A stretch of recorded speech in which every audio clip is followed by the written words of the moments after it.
Welcome to the Explainer. Today we're going to talk about how to make your automated tests way smarter, and honestly, a lot more communicative.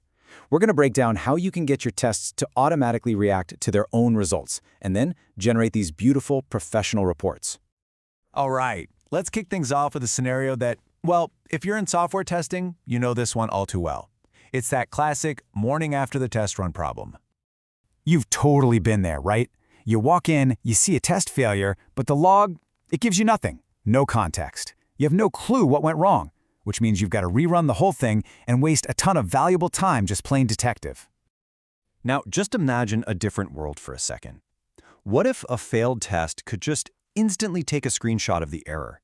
Or maybe a passed test could automatically log its success into a really detailed report, all without you having to lift a finger.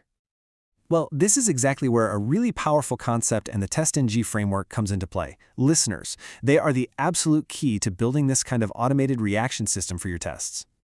So think of a listener like an event response system. It's just sitting there quietly listening in the background while your tests are running. The moment a specific event happens, like a test passing or, failing, it automatically kicks off a task that you've already defined. We call those tasks post actions. And the process itself, it's incredibly simple. First, your test method just runs like normal. Then, the listener jumps in and detects its final status. Was it a pass, a fail, or a skip? And based on that status, the listener triggers the specific post action you set up for that outcome. It's this simple, elegant, automated feedback loop. Now, the really crucial part here is that you are in complete control. You get to define exactly what happens for each outcome. So a passing test can go update a report, a failing test, it can grab a screenshot. A skip test can log the reason why it was skipped. This level of customization is what makes your test results so much more informative. Okay, so that's the what. How do you actually build one? Well, it's a surprisingly simple three-step process to get a basic listener up and running. So first, you create your regular test class. Nothing new there. Second, you build a special listener class. And third, you connect those two inside your main TestNG configuration file, the testng.xml. We're really going to focus on steps 2 and 3 because that's where all the magic happens. Now you've got two main ways to create your listener class. You can implement the iTestListener interface, which gives you total control right from scratch. It's perfect for complex custom logic. Or you can extend the TestListener adapter class. This is usually faster since it gives you default behaviors that you can just override for the specific events you care about, like, say, on test failure. These methods, they are the heart of your listener. Each one corresponds to a very specific event in the test lifecycle. You've got on-test success for passes, on-test failure for fails, you get the idea. And the best part, TestNG calls these methods for you automatically. You just define the reaction, it handles the trigger. Once your listener is built, you got to tell TestNG to actually use it. Now, you can use an @listeners annotation right on your test class, but honestly, the XML approach is the way to go. Using the testng.xml file centralizes everything, which keeps your configuration clean and totally separate from your test logic. It's just so much easier to manage, especially as your projects get bigger. So far, we've really been talking about pretty simple actions, like printing something to the console. But we can take this idea way, way further and build something truly powerful, a professional, fully automated reporting system.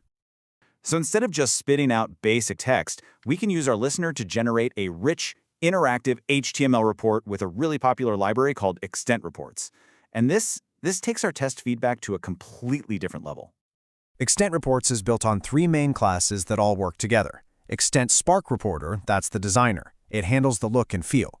Then you have Extent Reports, which populates all the system-level info, like the OS and browser. And finally, Extent Test is the one that creates the specific entries for each test result, pass, fail, or skip. And this right here is where it all clicks together. Our listener methods map perfectly to these reporting actions. So the onStart method, that's the perfect place to set up the report's look and feel. Then, on test success and on test failure, create those individual test entries. And finally, the onFinish method writes everything to the HTML file. Your listener literally becomes the engine that drives the whole report generation process. So, after you've run your test suite with this awesome listener all configured, what's the final payoff? What do you actually get at the end of the day? You get this, an immediate at-a-glance visual summary of your entire test run, right on the dashboard. You can instantly see the breakdown of passed, failed, and skipped tests without having to dig through endless lines of text logs.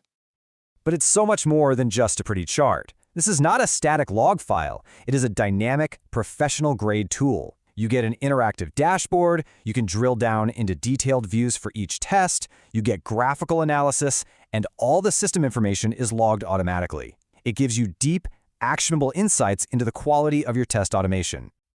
You know, by combining TestNG listeners with a powerful tool like extent reports, you completely transform your test automation. It stops being a simple validation tool that just says yes or no. Instead, it becomes a powerful communication platform that tells you exactly what happened, why it happened, and what it all means. So the real question is, are your tests just running, or are they truly communicating?